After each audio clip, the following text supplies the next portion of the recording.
Maybe you know the answer to this, but I am not sure when we begin lying to ourselves. It's probably very early in life, isn't it?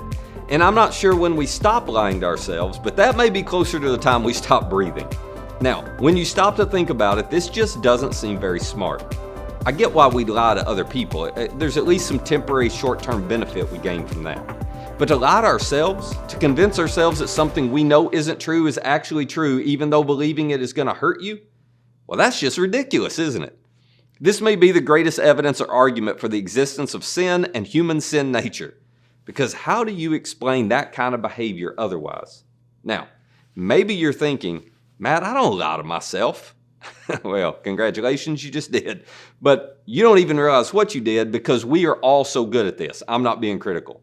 One reason we are so good at lying to ourselves is we don't call the lies we tell ourselves lies.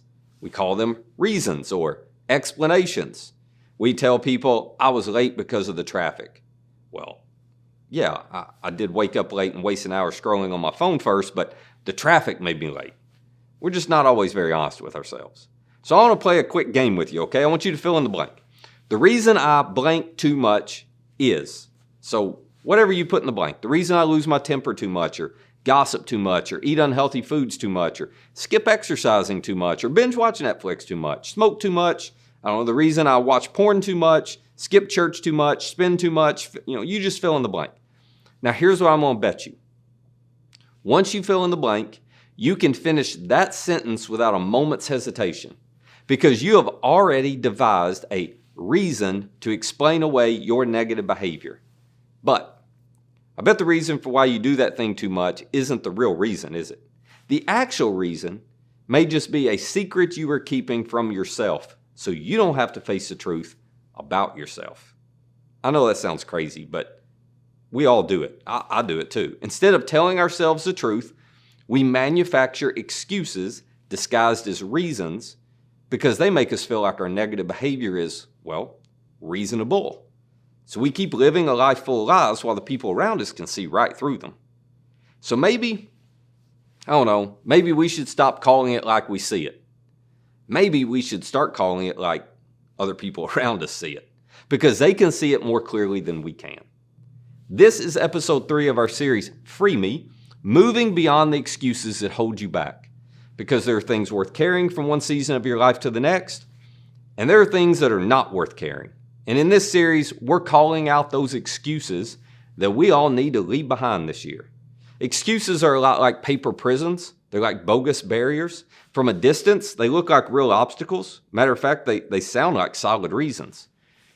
But in reality, they're just excuses in disguise. So we are asking ourselves a really hard question. Is it possible you're missing out because you have walled yourself in? Is it possible that you're missing out on, I don't know, stronger relationships or better health or bigger opportunities or a more personal relationship with Jesus or maybe a more purposeful life because you keep lying to yourself? You keep making excuses.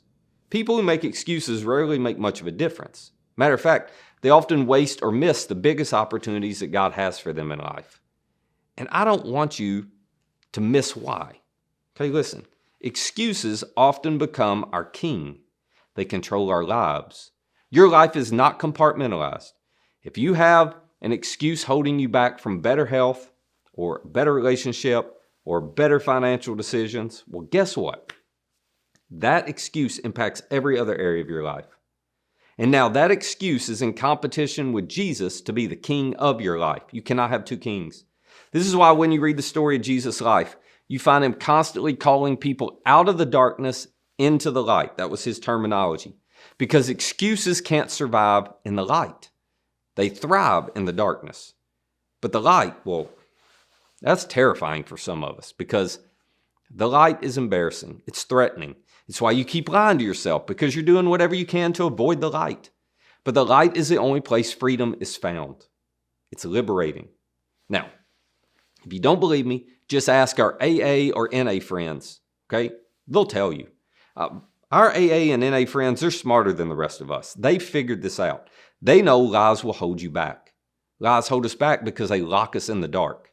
But when I'm hanging with my AA and NA friends, one of the things I've noticed is they are done letting lies hold them back.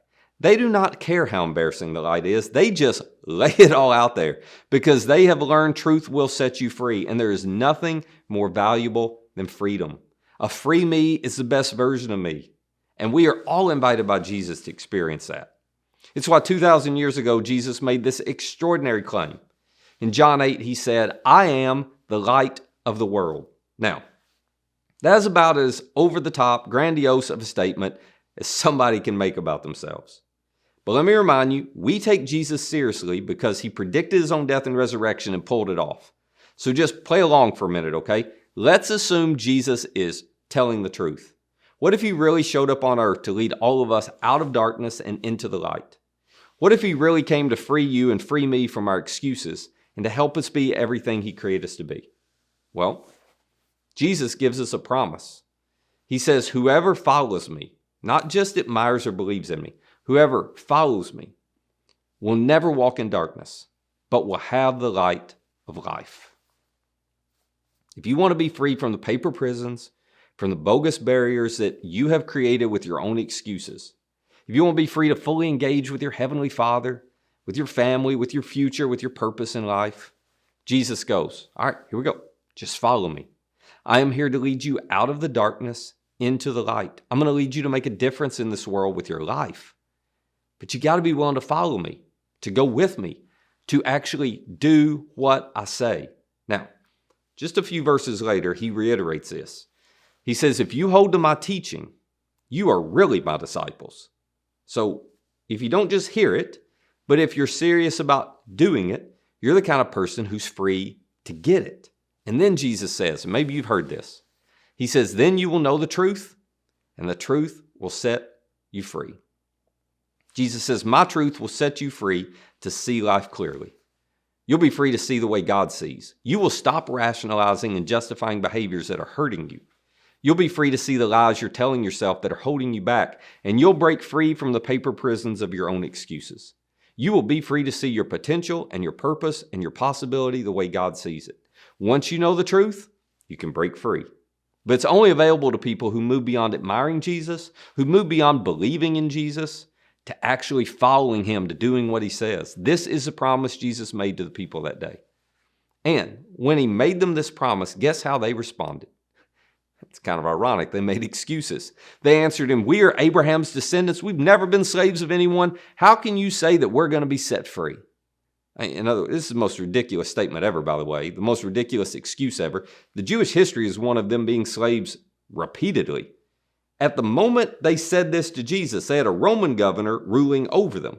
They had been slaves previously to the Egyptians, the Babylonians, the Medes and the Persians, and the Assyrians, and we could just go on and on. So why would they respond this way? Well, because they weren't willing to walk into the light and to own their excuses for what they were. So they looked at Jesus and said, you're going to set us free from what? We don't need setting free. And I would say if you're thinking you don't need setting free from anything either, maybe you should sit up and listen closely to what Jesus says next. He looks at him and says, very truly I tell you, everyone who sins is a slave to sin. Have you ever done something you didn't want to do and you said you would never do? Well, yeah, of course you have. So have I. And so you get this. You're a slave to your own sin. So am I. You're not actually free. You can't keep from doing the very things you don't want to do. You need some help. Your excuses are holding you back. You need somebody to lead you out of darkness into the light. And Jesus goes, all right, I'm inviting you to follow me. I am the light of the world. Follow me right out of the darkness of your paper prison and your bogus barriers. And then he promises us this. He says, so if the Son, referring to himself, so if the Son sets you free, you'll be free indeed. If you will let me light up your excuses for what they are, and if you'll punch through all your paper prison bars, you're going to find the freedom you've been looking for, because I am the light of the world and I can bring light to every part of your world. You want to be free to call an excuse what it is? You want to be free to push through paper prisons and bogus barriers? You want to be free to move past fears and insecurities? Jesus is the way to do it. It really comes down to this simple question. Will you follow Jesus?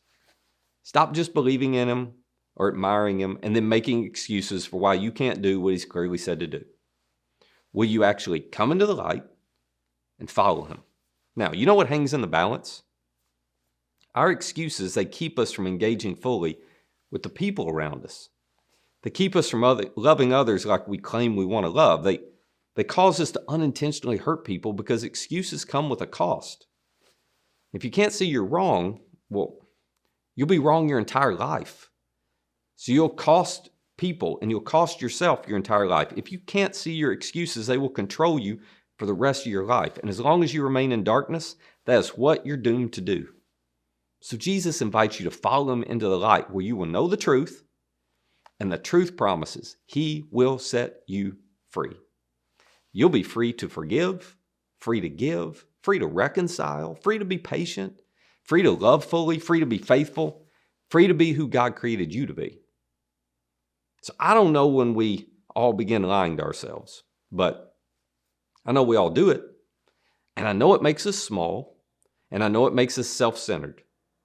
So if you're ready to leave behind your paper prisons, if you're ready to drag the sin you've excused into the light, if you're ready to be free from the excuses that have kept you unhealthy, that kept you impatient and envious and jealous and greedy, addicted to porn and unfaithful in relationships, they've kept you angry and self-absorbed and insecure and scared and not willing to do the best thing, listen, I got good news for you. You have a Savior who is the light of the world. When you come into his light, you find forgiveness for all those faults. You find grace for them. You don't need to keep them in the dark. And you find freedom to be who he created you to be. Follow the truth, and he promises he'll set you free.